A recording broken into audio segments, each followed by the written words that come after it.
Titre: J'ai vraiment merdé en ne pas allant aux toilettes pendant un mois. Obligatoire de préciser que cela ne s'est pas vraiment passé aujourd'hui, etc. Quand j'avais 14 ans, j'ai eu une énorme dispute avec ma mère et elle m'a envoyé vivre chez ma tante et mon oncle. C'était un événement incroyablement stressant et, combiné à ma timidité innée à l'idée de faire caca ailleurs que chez moi, je n'ai pas remarqué au début que je faisais pas caca. Après environ 2 semaines, je me sentir très mal, sans succès de ces effets. Cela s'était tellement accumulé que je pense que c'était compacté. Pour couronner le tout, ma tante et mon oncle avaient une attitude étrange concernant les toilettes.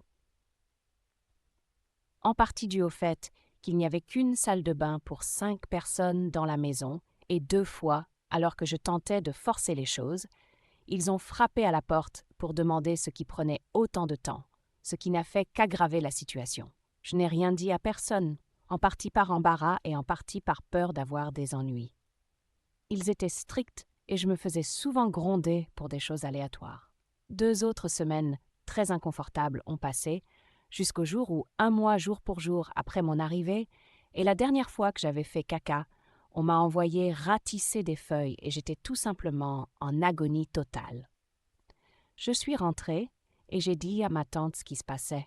Elle a heureusement été très compréhensive, bien incrédule, que j'ai attendu si longtemps pour le lui dire, et m'a dit qu'elle avait eu des problèmes de selle toute sa vie. Elle est sortie et m'a acheté des laxatifs, des suppositoires et un lavement, et m'a montré comment l'utiliser.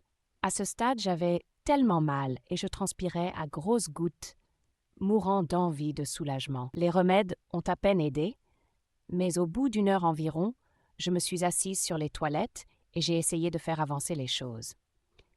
J'ai mis les 2 mains contre les murs et j'ai poussé de toutes mes forces, les genoux relevés jusqu'au menton, en me contractant de toutes mes forces. Depuis, j'ai accouché et j'ai poussé plus fort pour cette selle que pour faire sortir mon fils. Ça faisait tellement mal et j'avais l'impression de contracter tous les muscles de mon corps pour évacuer cette bête. Après environ 10 minutes horrifiantes, je n'avais toujours pas de succès. Et j'ai commencé à me demander si je devais demander à aller à l'hôpital.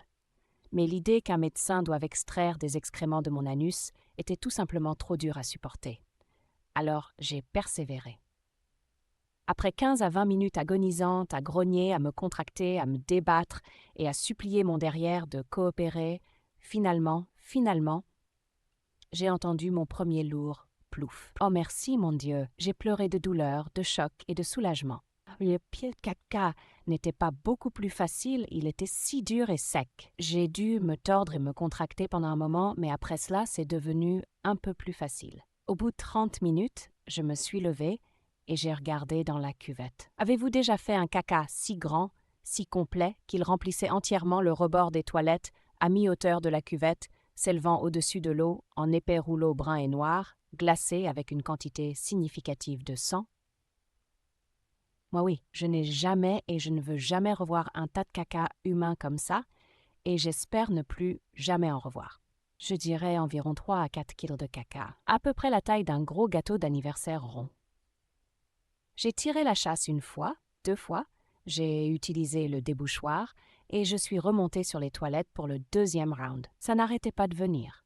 Cette partie était nettement plus facile, malgré le fait que mon derrière s'était un peu déchiré lors du premier round.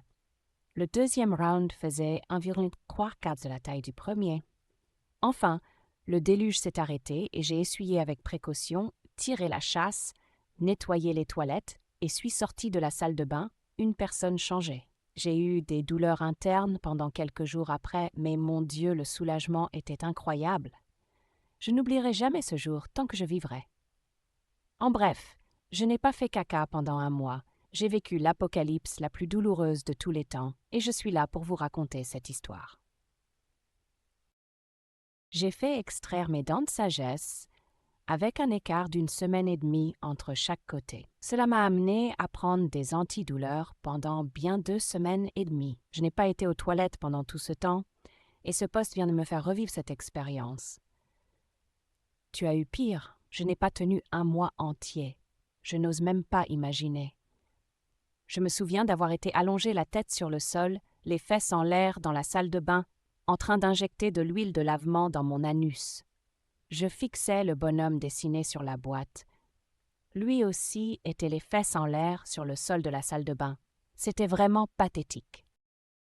Vous vous êtes lié d'amitié avec une silhouette en bâton, les fesses en l'air. Juste au moment où je pensais avoir tout entendu. J'ai des problèmes pour aller aux toilettes lorsque je change d'environnement. Je me souviens qu'après avoir commencé mon service militaire, je n'avais pas fait mes besoins pendant 15 jours. Puis un jour, alors que je faisais ma ronde dans la guérite tout seul, ça m'a pris. Et c'était comme un ouragan. Je n'aurais pas pu l'arrêter, même si je l'avais voulu. J'ai lancé mon fusil dans la plaine, baissé mon pantalon aussi vite que possible, et j'ai tout lâché. Le résultat final ressemblait à un serpent brun enroulé. J'ai ressenti un grand soulagement après ça, mais ce n'était pas fini. Il manquait quelque chose, du papier toilette. Alors j'ai retiré ma chemise, je me suis essuyé avec, puis je l'ai jeté dans un baril près de la guérite. Ensuite, je l'ai mise en feu, car la guérite était loin des bâtiments, dans un coin isolé du camp, et je ne voulais pas que quelqu'un tombe là-dessus après moi. Je pense, 17 ans après cet événement, que peut-être cette chose marron en forme de serpent est toujours là, comme un monument de mon service dans ce camp. Désolé pour mon mauvais anglais. Fait amusant, si vous restez assez longtemps sans aller à la selle, cela peut s'accumuler au point de sortir par la bouche. Je ne plaisante pas, les amis, le vomissement fécal existe vraiment.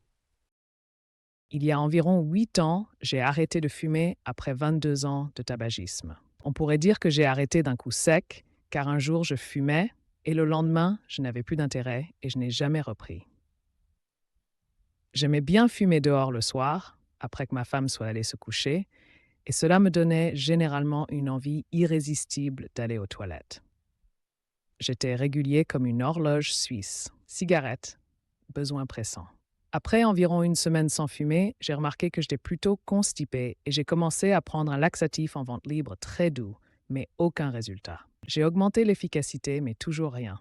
Quelques jours de plus passent et je prends des laxatifs plus puissants, doublant et triplant les doses, mais toujours rien.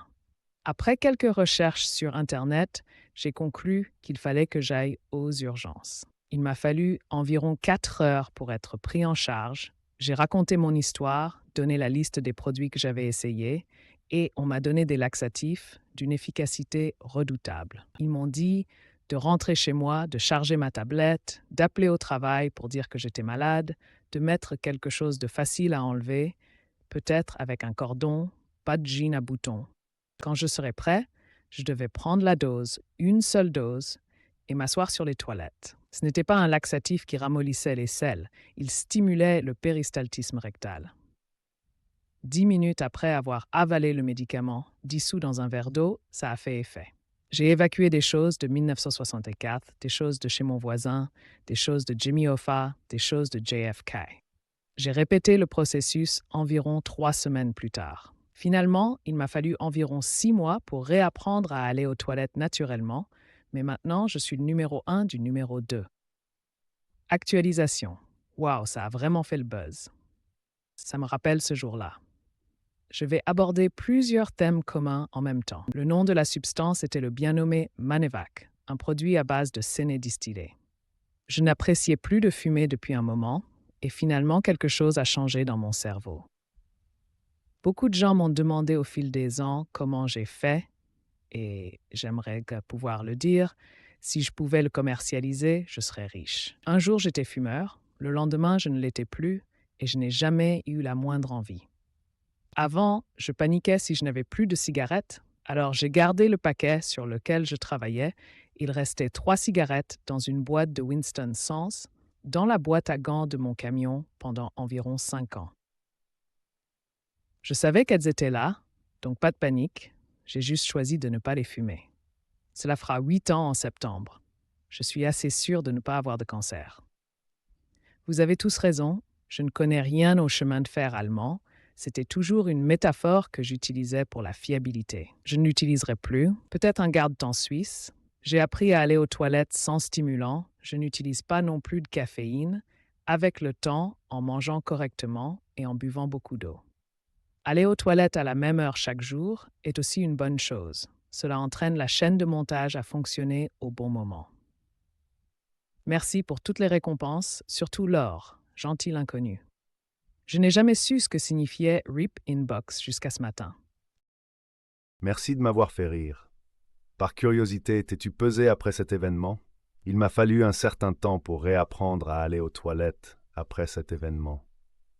J'ai failli revivre la même chose et je n'ai pas pu y aller pendant une semaine, mais heureusement ma tante était là avec des laxatifs à portée de main. Je me pèse toujours avant et après ce que je pense être un gros passage aux toilettes. J'ai déjà perdu jusqu'à 1 kg de sel. Au secours, je suis américain. Est-ce que 1 kg équivaut à 0,621 miles ou 1 carat d'or? Ou est-ce que c'est comme -272,15 Celsius?